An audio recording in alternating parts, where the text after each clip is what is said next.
WhatsApp గురించి పెద్దగా పరిచయం అక్కర్లేదు. ఉదయం నుంచి సాయంత్రం వరకు చిన్న పెద్ద తేడా లేకుండా వాట్సాప్లో మునిగి తేలుతున్నారు. చాట్లు, స్టేటస్లు అంటూ బిజీగా గడుపుతున్నారు.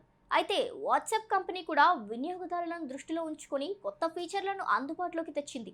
అయితే చాలా మందికి గ్రూప్ మెసేజ్లు మరియు ఇతర సందేశాలు వస్తుంటాయి.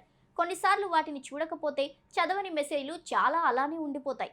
అలాంటప్పుడు అందులో ముఖ్యమైనదేదో తెలుసుకోవాలంటే కొంతమందికి కాస్త ఇబ్బందిగా ఉంటుంది. ఇలాంటి వాటికి పరిష్కారంగా గత డిసెంబర్లో వాట్సాప్ పిన్ చాట్ను ఫీచర్ తీసుకొచ్చింది. అయితే ఒకటి కంటే ఎక్కువ మెసేజ్లను పిన్ చేసుకునే వీలుండేది కాదు. దీంతో ఈ ఫీచర్ను మరింత మెరుగుపరిచింది.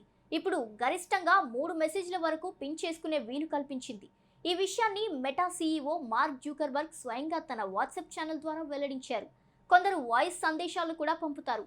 మరి అది తెలియాలంటే ఆ గొంతు వినాల్సిందే. మరియు వాయిస్ మెసేజ్ వినకుండానే మీరు వాట్సాప్ సందేశాలను చదవవచ్చు అని తెలుస్తోంది. అయితే వాయిస్ నోట్ ట్రాన్స్క్రిప్షన్ అనే కొత్త ఫీచర్ను పరిచయం చేసింది వాట్సాప్. ఈ కొత్త ఫీచర్ ఉపయోగించుకొని వాయిస్ సందేశాన్ని టెక్స్ట్గా మార్చగలదు. ఫలితంగా నోట్ వినకుండానే మెసేజ్ చదివి తిరిగి రిప్లై కూడా ఇవ్వచ్చు. ఇప్పటికే కొందరు iOS యూజర్లకు అందుబాటులో ఉన్న ఈ ఫీచర్ త్వరలోనే ఆండ్రాయిడ్ యూజర్లకు అందుబాటులోకి వచ్చే అవకాశం ఉంది. కొత్త ఫీచర్ కోసం యూజర్లు అదనంగా 150 MB యాప్ను డౌన్లోడ్ చేసుకోవాలని సూచిస్తుంది. ఈ కొత్త ఫీచర్తో యూజర్ల ప్రైవసీకి ఎలాంటి ఇబ్బందులు ఉండవని వాట్సాప్ బీటా ఇన్ఫో పేర్కొంది.